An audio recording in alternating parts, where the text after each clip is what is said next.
के क्या आप सभी को मेरी आवाज आ रही है? चलिए अच्छा। तो तुम्हारे दिल की धड़कनें बढ़ी हुई हैं जब से फाइनल आंसर की आई। आप सभी जान रहे हैं कि सभी स्टूडेंट्स के 5-5, 6-6 क्वेश्चंस सही और कम हो गए। मतलब जो फाइनल आंसर की से पहले आपका जो स्कोर आ रहा था, एक तो वो स्कोर जब आप पेपर देकर आए, फिर जब आंसर की आई और घटा, जब फाइनल आंसर की आ गई और घट गया। तो जाहिर सी बात है जो मैंने कट ऑफ बताई या किसी और भाई ने कट ऑफ बताई वो भी कम होगी। वैसे भी मेरी cut off normalised cut off थी, उसी के अनुपात में कम हो जाएगी। मान लो आपके 5-5 क्वेश्चन घटे थोड़ी थोड़ी, पर शिफ्ट वाइज मेरा मतलब क्या है कि जो जितने क्वेश्चन आपके शिफ्ट 31 की सेकंड में सही हैं, उतने क्वेश्चन अगर आपके 23 के फर्स्ट में, तो दोनों में अंतर है, क्योंकि वहां 143 में से आपके सही है 31 की सेकंड में, और 23 में 2-3 क्वेश्चन ही कैंसिल हुए, उसके हिसाब से आपके मतलब 140-47 क्वेश्चनों में से सही है। तो एक तो शिफ्ट की बात आ गई, फिर शिफ्ट के नॉर्मलाइजेशन की बात आ गई। मेरी बात समझ रहे हो आप लोग? एक तो बाबू शिफ्ट की बात आ गई, एक शिफ्ट के नॉर्मलाइजेशन की बात आ गई, दूसरा फाइनल आंसर की के बाद में आपके मार्क्स घट रहे हैं। तो उस सबको लेकर एक कट ऑफ का आइडिया, एक सेफ स्कोर का आइडिया, ये ऐसे चलते चलते लगाना बहुत मुश्किल है। अगर कोई लगा रहा है तो मतलब बड़ा विद्वान समझो, बहुत उसने मेहनत की है, तब जाके वो थोड़ा बहुत बता पा रहा है। या कुछ कोई ऐसा है कि बस उठाया पेन और लिख दो। तो देखो, जब आप कट ऑफ और सेफ स्कोर का आइडिया लगाते हैं तो आप एक चीज को जरूर ध्यान में रखते हैं। देखो, 3 चीजें सेफ स्कोर और कट ऑफ में, अगर आप लोग मेरे अनुभव के आधार पर देखें तो जब भी आप सेफ स्कोर या कट ऑफ का कोई आइडिया देते हैं तो ये चीजें आपकी कुछ मायने रखती हैं। नंबर 1 चीज मायने रखती है कि भाई वैकेंसी कितनी है। ये बहुत इंपॉर्टेंट चीज है, वैकेंसी पर बहुत कुछ निर्भर करता है। वैकेंसी की संख्या कितनी है, जो भर्ती आई है उसमें मतलब पदों की संख्या कितनी है, तो जाहिर सी बात है पद की संख्या एक मायने रखेगी। दूसरी चीज जो मायने रखती है वो रखती है फॉर्म की संख्या नहीं, पेपर देने वालों की संख्या। मेरी बात समझ रहे कि भाई पेपर देने वाले जो बच्चे थे, पेपर देने वालों की संख्या कितनी थी, यह भी एक अहम चीज है कि भाई पेपर देने वाले कितने लोग थे, भर्ती कितने दिन बाद आई। फिर तैयारी का समय कितना मिला, तैयारी का समय कि भाई जो तैयारी है उसको तैयारी करने का समय, तैयारी करने का समय इसलिए भी मायने रखता है कि जो तैयारी करने वाला स्टूडेंट है क्या उसे पेपर की प्रकृति समझ में आ रही है। तो आपसे अगर मैं क्वेश्चन पूछूं कि क्या आपको ये एक लगभग 70-75% आइडिया नहीं था, मैं कह रहा हूं 100% पेपर का आइडिया नहीं था, लेकिन 70-75% तो आइडिया था, 3/4 आइडिया तो था ना आपको कि भाई पेपर इस तरह से आएगा। यस या नो करके बताओ। मैं कह रहा हूं 100% पेपर कैसा आएगा आपको नहीं आइडिया था, लेकिन इतना आइडिया तो था ना कि भाई पेपर इन टॉपिकों से इस तरीके के क्वेश्चंस आएंगे। ये ईमानदारी से आप बताओ, तैयारी का समय और जो पेपर की प्रकृति होती है, पेपर में प्रश्नों का आइडिया। जैसे मान लेता हूं कोई पेपर है जो पहली बार हो रहा है या उसका सिलेबस बदल गया, उससे पहली बार कभी नहीं हुआ, तो आपको ज्यादा आइडिया नहीं होता। अब आपको ज्यादा आइडिया क्यों था? क्योंकि यह पेपर 2018 में हो चुका है, 2019 में इसी भर्ती का पेपर हो चुका है, 2020 में जेल वार्डर का हो चुका, 2024 में फरवरी में जो पेपर लीक हुआ उससे भी तो आपको एक आइडिया लगा। तो आप ये कह सकते हैं कि बच्चों को तैयारी का समय भी भरपूर मिला और पेपर में प्रश्नों का आइडिया भी। जो एक जागरूक स्टूडेंट होते हैं ना, जो जागरूकता जिनके अंदर होती है, तो जो जागरूक स्टूडेंट है जिसको नॉलेज है कि भी पेपर इस तरह से, जो प्रीवियस ईयर वो टॉपिक को अच्छे से, उसको एक आइडिया था कि हाँ भाई पेपर इस हिसाब से। मतलब ये नहीं कि वो बिल्कुल सबको ऐसा लगा रहे पेपर तो बिल्कुल नया मिला, चलो ठीक है कुछ क्वेश्चंस नहीं मिले, मैं मान लेता हूं 25% सब कुछ नया मिला। 150 क्वेश्चंस में से आपको मान लेता हूं कि भाई आपको 50 क्वेश्चन नहीं मिले या 40 क्वेश्चन नहीं मिले, बाकी क्वेश्चंस का तो बहुत बड़ी बात होती है कि आपको 70-80% पेपर का आइडिया है। ये बहुत मायने रखती है चीजें, क्योंकि इससे आपने तैयारी फिर उसी आधार पर की होती है, आइडिया के आधार पर, और तैयारी आइडिया के आधार पर करते हो तो आपकी परफॉर्मेंस भी अच्छी होती है पेपर में। तो ऐसा नहीं।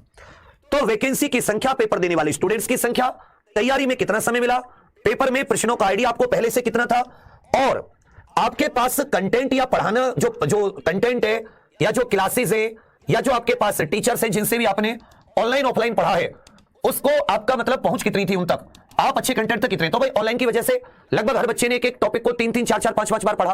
तो ऐसा नहीं है कि कंटेंट की पहुंच नहीं थी कि भाई हम लोगों को अच्छा कंटेंट नहीं मिल पाया। भाई दुनिया भर के टीचर आप लोगों को कितना पढ़ाया, खूब मैराथन चली ना ज्यादा हर जगह, खूब लोगों ने आपको 3-3, 4-4, 5-5, 6-6 बार प्रैक्टिस कराई। तो मतलब आप ये थे कि ये चारों चीजों को आप ध्यान में रखोगे, और आप जब फाइनल वैकेंसी 5-6 साल में भर्ती आई, 60,244 वैकेंसी, ये देख रहे हो कि 5-6 वर्ष में भर्ती आई है, 3 वर्ष की छूट भी मिली है। जो पुराने स्टूडेंट थे उन लोगों ने भी पेपर दिया है, इवन जो पिछले कुछ सालों में जीडी में सिलेक्टेड है, जीडी में, आर्मी, नेवी, एयरफोर्स, अग्निवीर में सिलेक्टेड है, उन लोगों ने भी अच्छी खासी संख्या में पेपर अटेम्प्ट किया है। ये बात आप अपने आस पड़ोस से, अपनी लाइब्रेरी दौड़ने वाले अपने गांव देहात के स्टूडेंट से, जिन्होंने जो पेपर देने आए छुट्टी लेकर, या जैसे अभी जो रिसेंट की जीडी की भर्ती चल रही है 2024 वाली, जिसका पेपर हुआ था फरवरी में, वो सारे बच्चों ने भी तो पेपर दिया है। तो ऐसा नहीं, तो उन सब चीजों को ध्यान में रखते हुए जो सेफ स्कोर और कट ऑफ है, मैं उसका एक छोटा सा आपको आइडिया दे दूंगा। अब मैं आइडिया उसको आपको चलते फिरते अचानक अभी नहीं देना चाहता, आज बस मैं आपके मन की बात जानना चाह रहा था। आप सभी लोग बताइए, क्या मैं आपको एक छोटा सा कट ऑफ सेफ स्कोर का आइडिया, हालांकि उसकी नहीं भी कोई नीड है। अगर मैं आपको बताऊं कि आपको विचलित होने की या अपने आपको कुछ दिन और परेशान करने की जरूरत नहीं है, क्योंकि अब 15 और 21 भाई आज 9 नवंबर अब फाइनल आंसर की देखने की लास्ट डेट थी। आज तक आप अपनी फाइनल आंसर की देख सकते हैं। अगर रिवाइज्ड आंसर की आनी होगी तो अगले 2-3 दिनों में पता चल जाएगी, अन्यथा मान लो यही फाइनल आंसर की है। आप जानते हैं कि अगले हफ्ते भाई ये जो हफ्ता है नवंबर का दूसरा हफ्ता है, इससे जो तीसरा हफ्ता शुरू होगा सोमवार से, आप ये कह सकते हैं 15 से 21 नवंबर के मध्य आपका डीवीपीएसटी की कट ऑफ आ जाएगी, डीवीपीएसटी का रिजल्ट आ जाएगा। वो 1.5 से जो 1.8 लाख मतलब 1,50,000 से 1,80,000 जो वो बच्चे हैं जिनका डीवीपीएसटी में जाएंगे उनका पता चल जाएगा। और आपकी डीवीपीएसटी दौड़ दिसंबर में, तो आपको मतलब यहीं पर अगले हफ्ते अगर आपको कोई नहीं भी बताएगा तो आपको इतनी विचलित इतने परेशान होने की जरूरत नहीं है। आपको स्वयं अगले हफ्ते पता चल जाएगी कि भाई ये मेरी कट ऑफ है उसमें। लेकिन फिर भी आपके मन की दुविधा को शांत करने के लिए देखो ये सब क्या होती है ना, क्यूरियोसिटी होती है। आपके मन में दुविधा है तो आप 10 जगह कट ऑफ देख रहे हैं, आप स्वयं से परेशान होना चाह रहे हैं, थोड़ी ना कोई आपको कह रहा है कट ऑफ देख। अब करो जी बताओ इसमें मैं सेफ हूं नहीं हूं, नहीं तो भाई स्टार्टिंग में आपको सेफ बता दिया जाता है कि आप 80% का टारगेट लेके चलिए, वो एक सेफ स्कोर है, बढ़िया स्कोर है, कोई टेंशन नहीं रहेगी। 80% में आप एकदम बिल्कुल लास्ट डीवीपीएसटी और फाइनल मेरिट सिलेक्शन कोई माइकल लाल आपको नहीं रोक सकता। फिर जब आप 80% से नीचे रखते हैं तब फिर एक मन में विचार जागरूक होता है कि यार मेरे तो इस कैटेगरी में 90 क्वेश्चन सही है, 95 क्वेश्चन सही है, इतने मैंने गलत कर दिए, अब मैं कैसे करूं, अब मेरा क्या होगा। तो ये सब चीजें आपको तब परेशान करती हैं, तब फिर कट ऑफ और सेफ स्कोर का भी एक आइडिया दिया जाता है। लेकिन जब मल्टीपल शिफ्ट में एग्जाम होता है और जहां किसी शिफ्ट में क्वेश्चन बहुत ज्यादा कैंसिल किए जाते हैं और किसी शिफ्ट में क्वेश्चन कम कैंसिल किए जाते हैं, तो जो कट ऑफ के आइडिया हैं वो सारे आइडियाज केवल अनुमान पर आधारित होते हैं, उनमें वैज्ञानिकता नहीं होती, उनमें वैज्ञानिकता का अभाव होता है। मेरी बात समझ रहे हैं? क्योंकि तो मल्टीपल शिफ्ट में एग्जाम है तो कोई किसी को नहीं पता किस शिफ्ट का एवरेज स्कोर क्या होगा। मेरी बात समझ रहे हैं? वो तो कंप्यूटर ने जो चेक किया उसी को पता है ना, ये पता कौन सी शिफ्ट हार्ड है कौन सी शिफ्ट इजी है। हो सकता है आपको एक किसी सब्जेक्ट से जी हार्ड लगती हो सकता है दूसरा सब्जेक्ट जो है वो इजी हार्ड होने की वजह से उस शिफ्ट को कुछ और मान लिया जाए। फिर एवरेज मार्क्स कितने क्वेश्चन उस शिफ्ट में कैंसिल हुए, ये सब आधार बनता है। तब जाके कट ऑफ बहुत फिर नॉर्मलाइज की जाती है हर एक शिफ्ट, तब जाके फाइनल कट ऑफ निकाली जाती है नॉर्मलाइज्ड मार्क्स के आधार पर। तो ऐसे कैलकुलेट करना, ऐसे मुंह उठा के बता देना बहुत ही टफ होता है, फिर भी चैलेंजिंग होता है, चुनौतीपूर्ण होता है। फिर भी हम लोग थोड़ा सा आइडिया देने की कोशिश करूंगा, तो मैं आइडिया अभी भी दे दूंगा आपको। बट मैंने क्या सोचा है कि आज कौन सी तारीख है, 9 तारीख, 10, 11, 12, 13, 14 तारीख तक वेट कर लेते बाल दिवस के दिन तक। यदि 14 तारीख तक आंसर की में कोई रिवीजन रिवाइज नहीं होता तो उम्मीद छोड़ देंगे कि आंसर की रिवाइज होंगी, फिर आप डीवीपीएसटी का रिजल्ट का वेट करेंगे 15 नवंबर से। तो मैं सोचा हूं 14 नवंबर बाल दिवस के दिन, क्योंकि अगर फाइनल आंसर की में आगे पीछे हुआ 1-2 क्वेश्चन का भी तो फिर भी काफी फर्क पड़ जाता है।